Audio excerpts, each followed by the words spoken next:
had this teacher in high school. He was, it was TV production, and he was from Michigan and loved hockey. Yeah. So I got to know him, and he knew that I would go away on the weekends and play upstate New York and Michigan, Minnesota, all these places. So he let me sleep in. That was kind of the deal. He was like, I get it, you don't play a school sport, but you play hockey. So I would go in, and I would sleep for the first 20 minutes, and then I would produce the morning news. Oh. And one of the girls got sick, and he was like, you never run a show, you have to get on camera. And I was like, no way, not doing that. And I ended up doing it, but I was like, the only way I'm gonna do this is if I just absolutely make a fool of myself.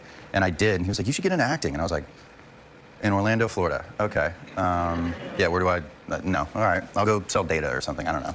And I kind of got the bug, and I made a fake Gmail, pretended to be a manager, and I started sending all these emails out to agents in LA, and was like, I've got this kid from Orlando, he's got a great look, and he's super talented, and little green, but I think I've got something here. And one guy responded, and we got on a phone call, and I immediately crumbled and was like, I'm a liar, it's me, it's Chase. No. But please, for the love of God, give me a shot. And was it a manager or? It was an agent. It was an agent. And that was my first agent. That is diabolical.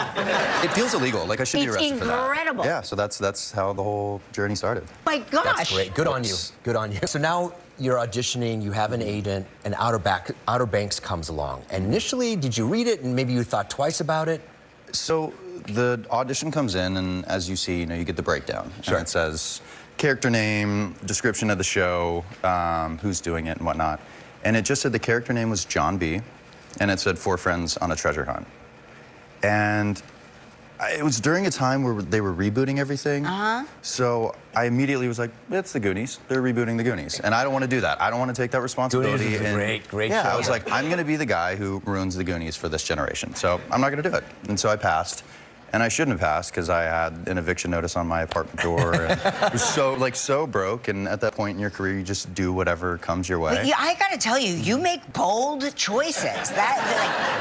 So far, you are batting 1,000 as far as I'm concerned. It seems batting 1,000. It was more like you know, the 0 for 5,000. The sexiest word in Hollywood is no. Yeah. When you say no. I wouldn't have been saying no. Like, So I was, how I was did so they proud. get you? So once you said no, they were immediately even more interested in you. No, actually. I think they were just like, all right, screw this kid, like, moving on. And hilariously enough, I had booked a TV show when I was still living in Orlando, and the casting director really became fond of me, and we created a relationship, and she called me and was like, you have to read for this show. I'm casting it. And I was like, no, I'm not doing it. And she's like, no, you're doing it. I'm sending you the pilot, read it. It's not the Goonies. And I was like, okay, whatever. So I read it, and immediately it was not the Goonies. And I was, give it a read. If you don't hear by Friday, then it's fine. Like, we'll move on. Everybody will be happy. You gave it a shot. Don't hear by Friday, still broke, still trying to figure out life in LA. I get a call Easter Sunday.